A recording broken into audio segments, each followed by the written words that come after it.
Hi, my name's Phil. I like talking about politics, and in this video I'd like to discuss the build-up to the crucial pre-election budget where the Tories are desperate to achieve two things. First, win over enough traditional supports with tax cuts to avoid a catastrophic loss of seats in the election, and second, to salt the earth for the incoming Labour government. But first, if you'd like to be notified of daily news and politics, please subscribe to the channel. So Ipsos have a new poll out. Along with YouGov, they are one of only two pollsters who really get to hold their heads up high after the most recent general elections, although there are a few who are not bad as well. Their latest poll puts the Conservatives on 25 seats. 25! And it would mean Ed Davey is on course to become the official leader of the opposition, with Keir Starmer as a Prime Minister with an embarrassingly cramped government side of the House of Commons. And this was after what the usual brain donors tried to describe as a bit of a disaster for Starmer last week. Oh yeah, complete disaster. New poll out. The Conservatives going to win 25 seats. In reality, what this actually is a crisis for Rishi Sunak and Jeremy Hunt as they approach their big pre-election budget gambit. Jeremy Hunt has been out this weekend talking about his rationale for tax cuts. He said his party has a moral duty to cut taxes in order to put money in people's pockets because it's their money. They earned it. But this is a lie. He doesn't believe it at all. If he did, he and his government would not have been urging wage restraint over the past few years. Put it this way, his reported income tax cut will be worth a bit over £5 a month to the average worker. But the average worker was earning £190 a month more in 2019 than they were last year. So what the Conservatives have done with their policies of wage restraint is to crush people's real terms wages by £190 per month, the average worker, over the course of this Parliament.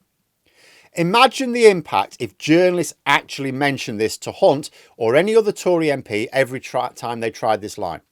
And any journalist not calling out this disparity between what the tax cuts will actually be worth and what wage growth would have been worth is simply a Tory mouthpiece.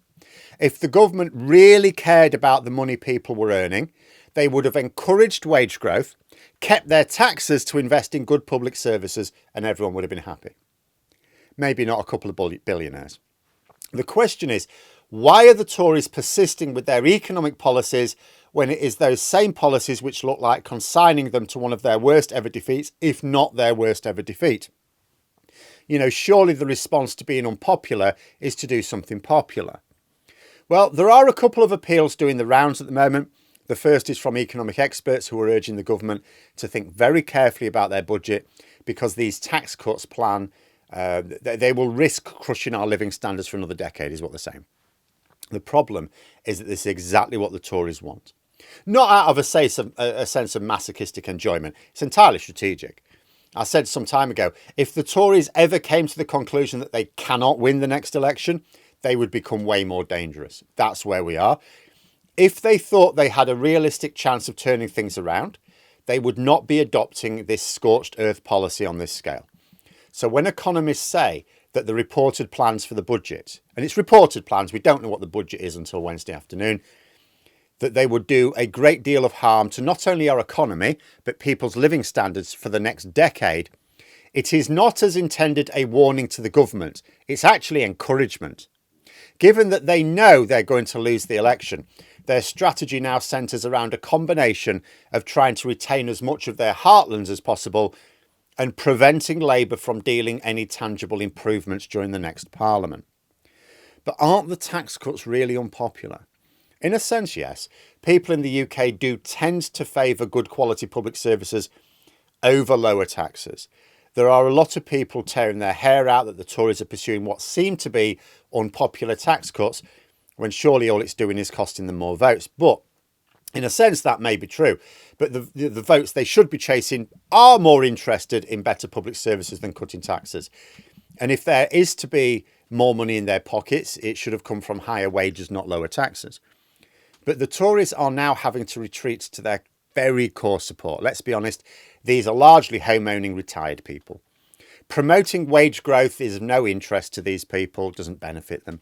But tax cuts do benefit them. Because another comment doing the rounds is that the Tories must be mad to be putting so much effort into these tax cuts when they're not popular. But on a YouGov poll, which regularly asks people about their view on tax and spend levels, the picture is not as anti-tax as some people think, or as anti-tax cut, I suppose, as some people think. Amongst 2019 Conservative voters in particular, there's clearly very decent support for the tax cuts. Not majority support, but the Tories will have more detailed polling, and they may well believe that the voters they're targeting do want the tax cuts. And I know it might sound odd that even retired people would want tax cuts over, say, being able to get access to a doctor, but some people are like that. So whether right or wrong, you can see why the Tories would see a double benefit in cutting taxes this week, or at least pretending to. The overall tax burden will still be higher, no matter what Hunt proposes in terms of headline-grabbing tax cuts. But the media will happily describe the budget in terms of its tax cut as a tax-cutting budget, despite the share of taxes actually having increased a lot since the last election. You know, this is the state of our politics right now. The party of government sees strategic benefit in deliberately screwing over both the economy and people's standards of living just before an election. When a democratic system allows something like this to happen, you know you need to change your system. But there we are. Those are my thoughts. Let me know yours in the comments below. I hope you found the video interesting. If you did, please click the like button. And if you'd like to support the channel further, the join button for memberships. And until next time, I'll see you later.